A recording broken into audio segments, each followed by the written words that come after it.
Welcome back. I hope all is well. Today we're going to do a DIY project that I think will help you in your private practice. Now, this is not going to be clinically based. This is actually going to be more like an art and craft.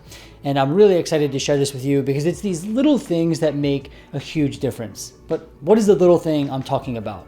It's actually something like this and like this. Do you know what these are?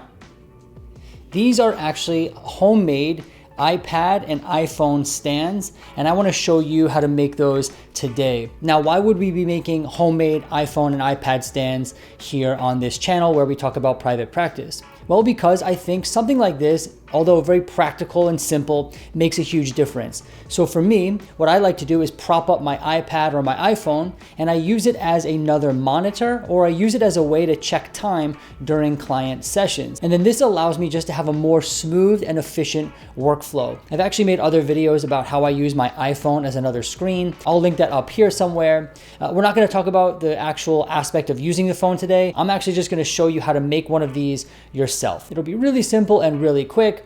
But before we do this, if you haven't done so already, please do go ahead and subscribe down below. Hit the thumbs up button on this video, but only if you want to. There is no pressure.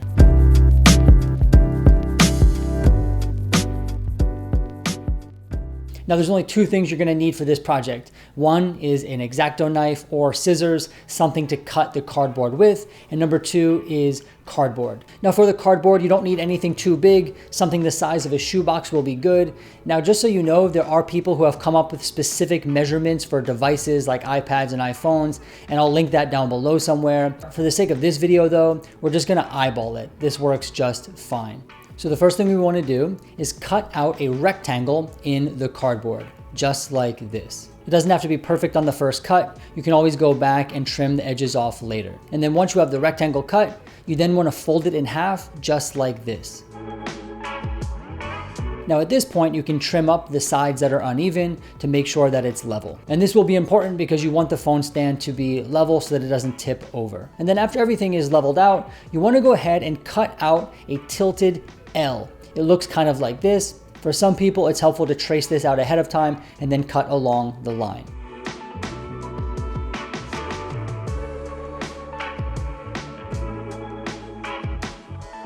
And then once this tilted L is cut out, you have your phone or iPad stand. Now you can modify this in a few ways. You can make it bigger or smaller depending on what kind of device you want to have in there. You can make it more slanted depending on the angle you want it at. You can kind of have fun now that you know what to do.